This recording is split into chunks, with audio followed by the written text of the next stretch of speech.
company in town called Southwest Archaeological Consultants. And I also have a not-for-profit foundation called the Rio Grande Foundation for Communities and Cultural Landscapes. And most of the work that we've done around Agua Fria is done under the not-for-profit, because obviously the not-for-profit, for example, when we were working with HPD on this nomination, actually the Water Association put in not only cash, they put in a lot of time, they put in equipment for us, the foundation put in money, it also did volunteer time, and then the HPD basically matched some of those funds. But one of the things I want to tell you that's been really great about working with this community, and I did my first project out here in I got to think about this, 88, I think. And so I've been working on pieces of LA2 since 1988. And twice those places have been through the Water Association. And by the way, the Water Association was nominated and got a preservation award from the state this year for their work at the booster station relative to the archaeology, which I thought was really well deserved. And the county also paid for some of the work that we did, and that was when we tied up the road, which everyone probably remembers. We were out there, I think, from September through November, when everybody had to do the detours all the time. So we've done a lot out there for a long period of time. I can tell you, I could stand here and tell you every single thing that's important about LA2, but it would probably take me 30 minutes.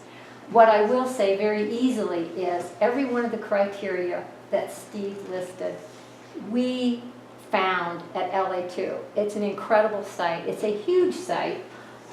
This acre that's outlined in red, if you can see your property, it's not very clear, but yeah, I think it's a little too big. Why it's don't making you it kind point of out the grainy. church? Well, it's not the church, it's the... I see the water tower. Where's the Yeah. tower? The water tower is right in the center.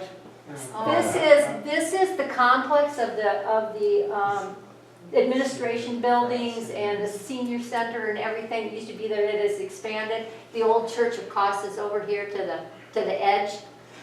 This is the Narvaez family compound, if everybody knows where that is. This is the row. This is how I like to define the east edge of LA2. When you see the Quonset huts, you're on the edge.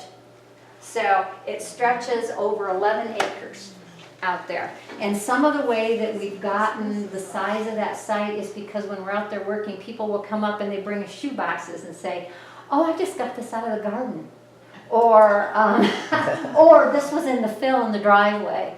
And so a lot of this area we haven't actually physically looked at. We've done it through people who live out there and have the site on their property, and they bring us things to look at. But what I would say is that probably the most phenomenal thing about LA2 is that it has a lot of integrity left. The top of it has been sort of sheared off in different areas, and that is through the ages with all the farming and agriculture and everything else that went on there. But unlike a lot of places, LA2 and the community of Agua Fria basically has been here since around the mid-1200s. This community has been in some way occupied or used since the mid-1250s. And that's incredible, you guys, 1250 to 2017. There's been very little disruption. That makes the site unique. There's another site that Eric mentioned, Pindi. They're sister communities. So when you put those two communities together, I don't even know. Do you know how big Pindi was in acres?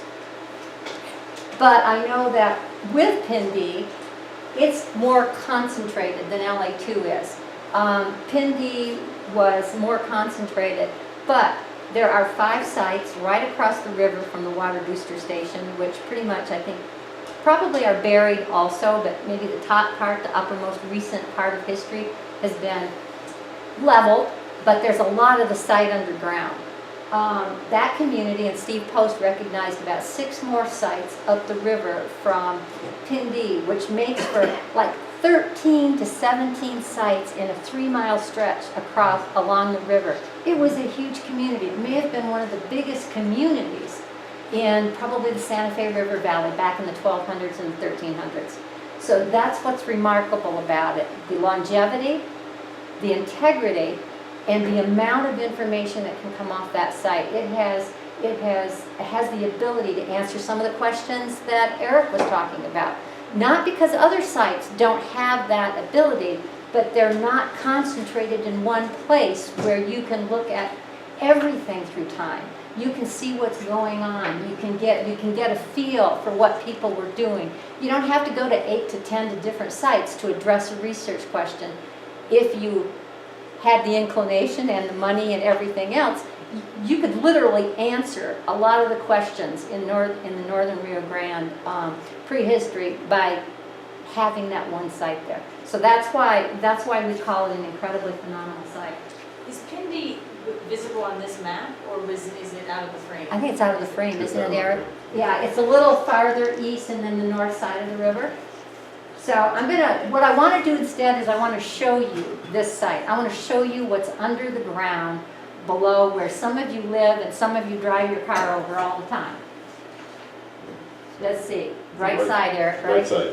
Okay. This is a close-up of LA2, and where you're looking, everything in blue is where some excavation has been done on that site.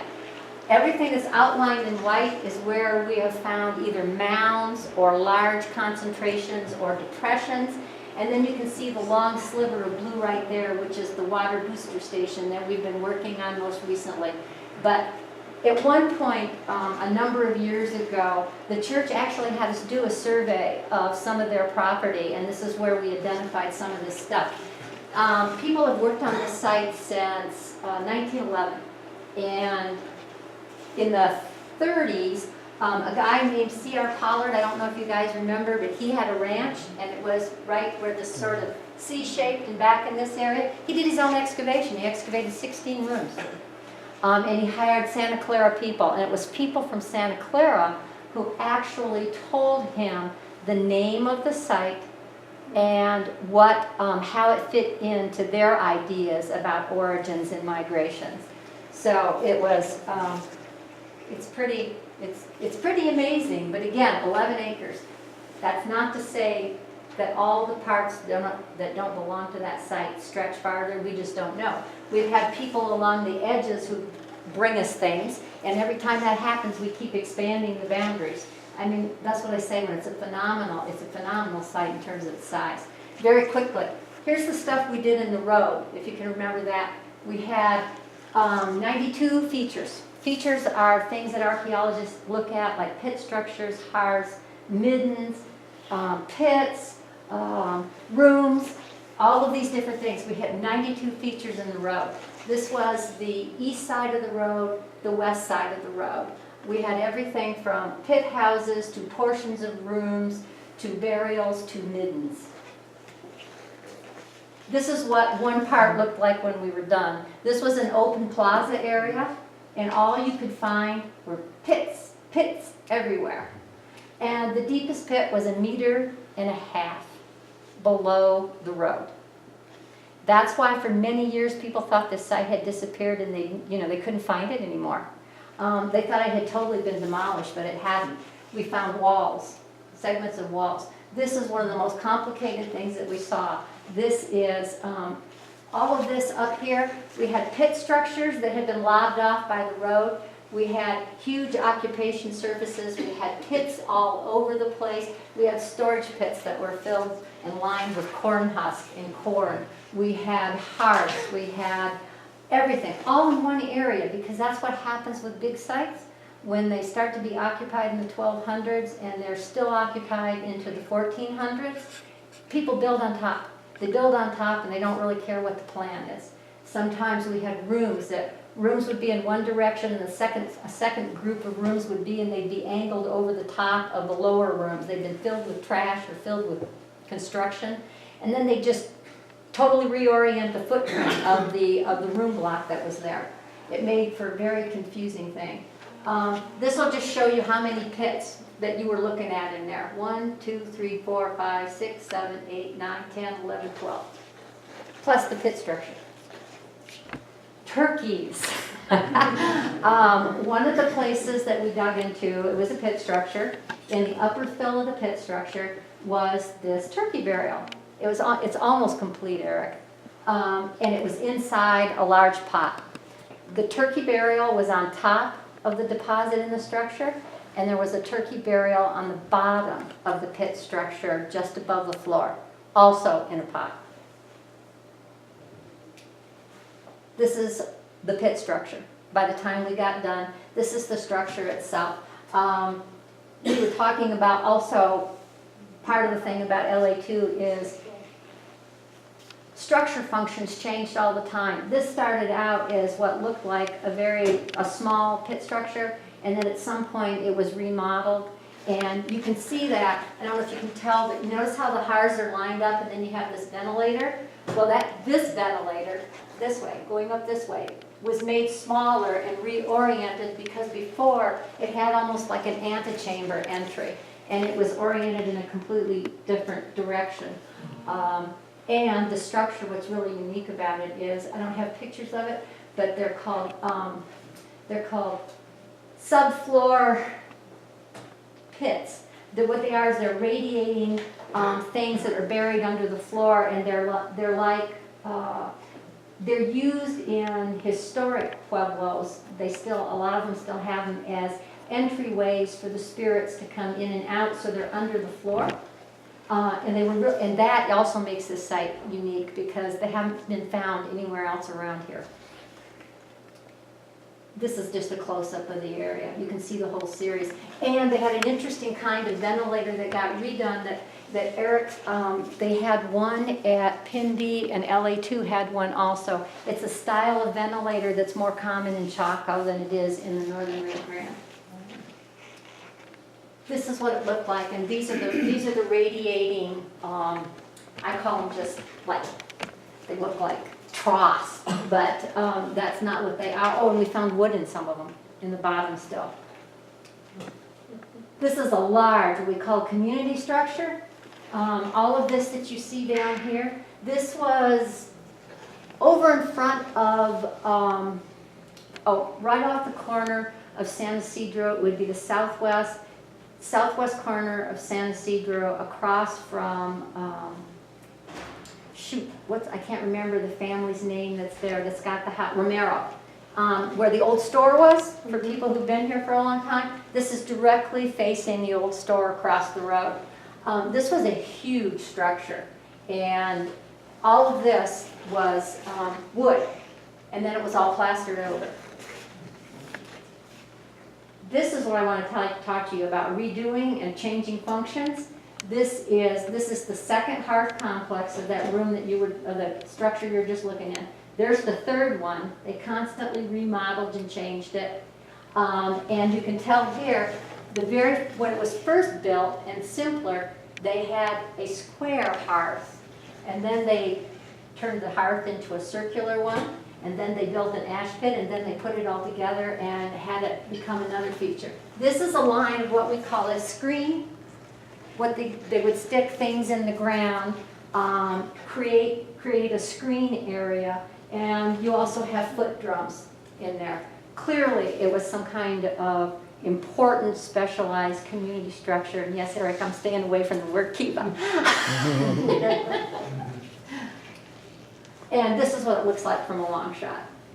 That took up half of the site, half of the structure, took up the entire north lane and the outside edge.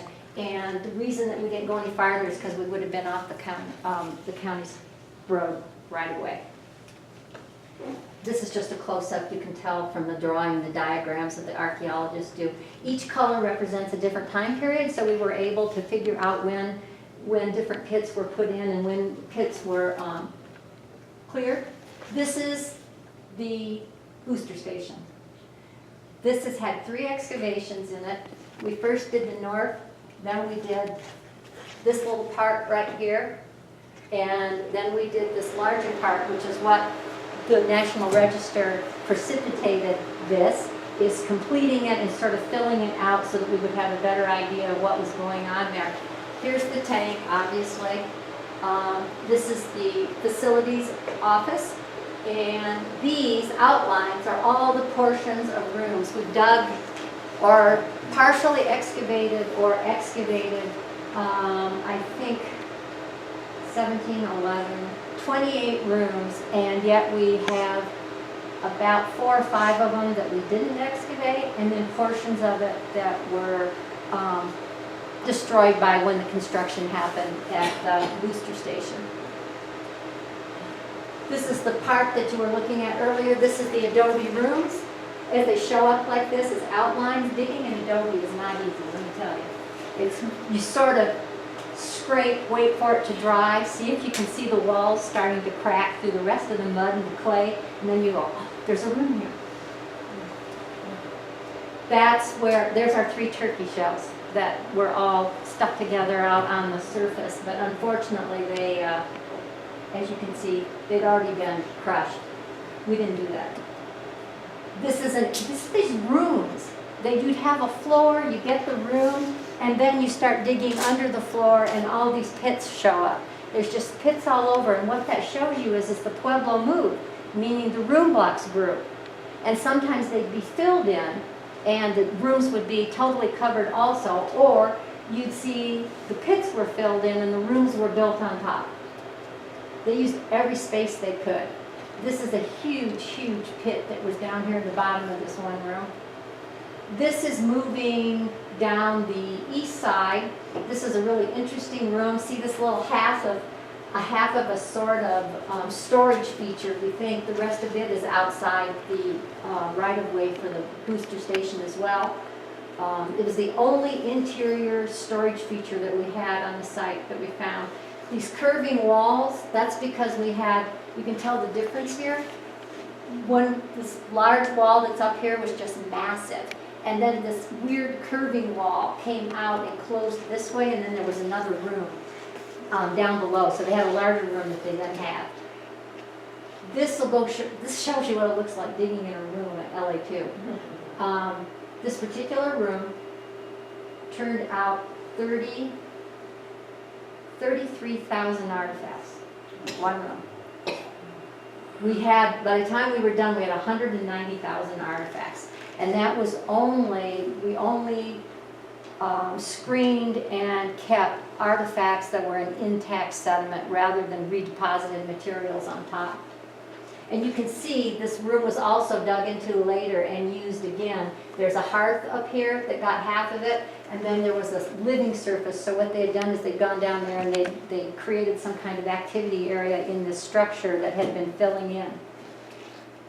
This is the floor of that structure, and you can see the weird wall coming off here too. They remodeled this. There was room over here, then they changed the size of one of them. They brought it in. This wall, if you look at it, the wall was out here, and then the last room was in here. And everything on that floor was either ground stone, potsherds, and a lot of bone. Oh, also in the fill of that structure, we had a complete deer. Most of it still articulated. A complete deer. It was two hearths. There was a series of 6 floors in this room, and this over here was the first one. It had been remodeled twice. It was up against this wall, and I think that was before the room was remodeled. And then it remodeled and the hearth moved to the other side. This is what this little hearth, a lot different than that one in the big community structure you saw. This was 2 rooms. This is the rest of the wall, all that's left of it. And this is right at the edge of where the heavy equipment started digging in to put the tower. So you've got the archaeology, and then just boom, goes down 6 feet, I think, 6 feet of concrete that holds up the water tank. Yeah. This is how deep the site became. We were down to 5.5 feet and still hitting cultural material. So this is one of the reasons that we actually stopped working, because there was no way it was going to get completed. One, we ran out of time and money. But you can see a series of pits in this profile that's created under that room. This is the back side of the water tank. This is the south side. You see a series of rooms here. Again, rooms remodeled, rooms eclipsed by the fence. This is a series of 2 rooms that again was 1 room and then 2 rooms, and they had different shapes in them. Sometimes the walls would just angle off in an odd direction. This is a close-up of this area because this is the best, neatest one we had in the sense that here's 1 room, here's the second room, but here's an earlier room wall that went this way. And we couldn't get down deep enough for that either because we ran out of time. You can see the fill underneath it. This is the first room, long skinny room. We never could figure out what, it had to have been storage. This is inside that room about, I think about, well, from the top of the wall to the bottom was about 4.5 feet. This is the bottom of the wall of the room. This is about 40 to 50 centimeters of fill that separated this, when they built the Pueblo, to the stuff underneath it. Those are all thermal features. One of those thermal features was full of corn. There was another one set next to a hearth that was full of burned pinon. This is just to show you what some of the depth difference is. These solid, massive walls. I don't know what Pindy's walls look like, but LA2's walls were pretty ugly. They did something that they called course laying. It's basically packing mud down and creating the whole course. It's not like turtlebacks. It's not like adobe bricks that you would see. You just have these big globs. And this is after we scraped the very thin mud plaster off the inside of the wall, and that's what the wall looks like on the inside. Oh, it was hard. It was really hard. It was hard digging. This is the second room. This room was really interesting. You see the pot on the floor right there, crushed, the 2 pieces of ground stone. Steve Postal tells me he got the best room because he came out and volunteered a couple of times. And when they were digging in this room around the pottery, we had 38 pieces of turquoise that were sort of scattered all over. And we had an implanted corn impression in the fill above it. It was really pretty cool. This is a close-up. This shows you how the room changed. See how the walls come down or deeper here, and this wall went out this way and went around, and then they filled in the side over here. This is the bottom of that floor. As we're going down, we found this huge cultural deposit with tons and tons of artifacts in it, little features built in, and this went down for about 20 or 30 centimeters and finally got to the bottom of it. Looked like what it was an earlier activity area, and actually Eric's getting something dated for me right now with a piece of matting that we found. We found a big chunk of yucca matting, and we took a little piece of it, and they're trying to get a date for us to see how it relates to the rest of the Pueblo. Most of what we had dug in the northern part of the road was what we call the Coalition period, which is in the 1200s to sort of 13 to the middle 1300s. This is all dating in sort of those middle 1300s. So this is, and it was moving up from the river. The earlier stuff is down on more on the first terrace, and then some of this later stuff is up on the second terrace. We actually think it got flooded from the stratigraphy under the road, which some of it looks like this. These are the pits. You can see the stratified fill of the pits as they sink down into lower deposits. All of this is under the rooms. This is this back row of rooms that I said at one time looked like it was 2 separate rooms because there's a wall that was knocked out right here. But unlike the rest of the rooms, you've got this really unique thing going on. They had all of these thin pieces of granite and sandstone that lined this wall. And they had a mealing, there's a little like mealing bin station in the corner over here, but the rooms don't line up. And the other thing that's unique about this site is we got these double walls. I don't think you can see it. Here's the width of one wall, there's the second wall. And we haven't quite figured out what those were. If they're doing them as support, if they're doing them for a second floor, we weren't able to figure that out yet. This is what that side. This is the west side. So we did portions, 1, 2, 3, 4, 5, 6, 7. We did 7 rooms or portions of rooms there. And again, underneath it is just unbelievable. This is a big room. This room right here is a very big room. It was 7.86, I think, square feet, or meters, sorry. These are what the rooms look like after we'd gotten under the floors. We're starting to pick up the subfloor pits. Same thing over here. One of the rooms had probably a dozen post holes underneath the floor, none of which we could make a pattern out of. So we couldn't figure out what they were doing with those. There's one of the larger pits that's under the room. Again, here's the base of the wall. And then you can see the pits. This pit was redone 3 times. They had a smaller pit, larger pits, larger pits.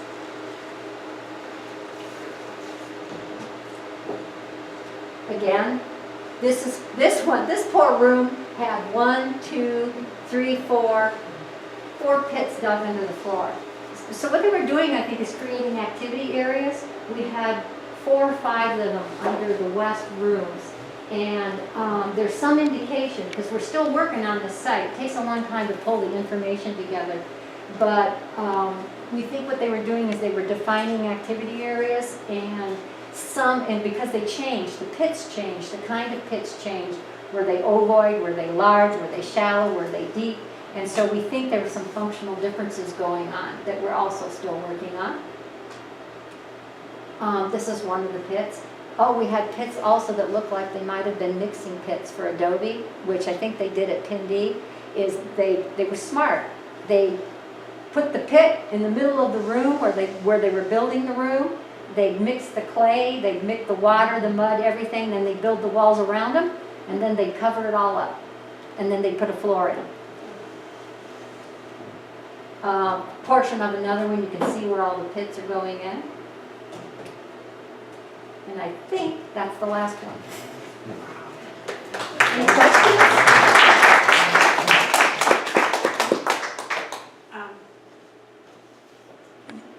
You're only defining a very kind of small area in your outline, actually.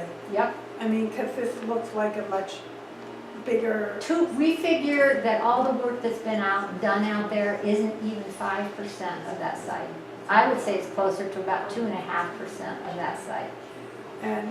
But the earliest you go to is 1200. It's 1200. Pindi, on the other hand, had what we call a developmental period structure. I think it was was it 800s, Eric? I can't remember. It was 800s or 900s, and they had a much earlier structure under them.